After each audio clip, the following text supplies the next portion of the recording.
2026 সালে কি শেষ হতে যাচ্ছে রাশিয়া ইউক্রেনের যুদ্ধ? 5 বছর ধরে চলা এই যুদ্ধ ইউক্রেনের জন্য যেমন কঠিন, তেমনি রাশিয়ার জন্য ব্যয়বহুল।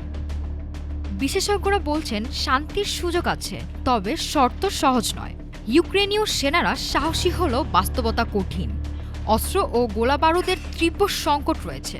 অনেক সময় শত্রু দেখা গেলেও আঘাত করার মতো অস্ত্র থাকে না।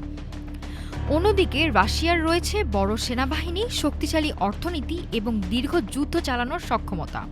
বিশ্লেষকদের মতে, যদি 2026 সালে যুদ্ধ অচলাবস্থায় পৌঁছে যায় এবং রাশিয়া আর অগ্রসর হতে না পারে, তাহলে শান্তি চুক্তির পথে হাঁটতে পারে মস্কো। তবে এর মূল্য দিতে হতে পারে ইউক্রেনকে। দোনেস্ক সহ কিছু বিতর্কিত অঞ্চল ছাড়া চাপ আসতে পারে।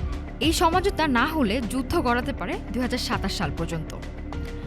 বিশ্লেষকরা সতর্ক করছেন, ইউক্রেনের ভবিষ্যৎ হতে পারে ফিনল্যান্ড বা জর্জিয়ার মতো। যুদ্ধ থামবে, কিন্তু সব দখলকৃত অঞ্চল ফিরে নাও আসতে পারে। পাশাপাশি পশ্চিমা সহায়তার ভবিষ্যৎ এবং বিশ্ব রাজনীতির পরিবর্তনও বড় প্রভাব ফেলবে। সাধারণ ইউক্রেনীয়রা যুদ্ধ নয়, শান্তি চান। বিদ্যুৎ বিভ্রাট, বোমা, ড্রোনের শব্দে নয়, পাখির ডাক শুনে ঘুম ভাঙুন, এই তাদের সবচেয়ে বড় চাওয়া। তাহলে প্রশ্ন থেকেই যায়, 2026 সালে কি যুদ্ধ সত্যিই থামবে, নাকি এটা হবে আরেকটি অস্থায়ী যুদ্ধবিরতি? সামিয়া নাফিসা, ঢাকা টুডে।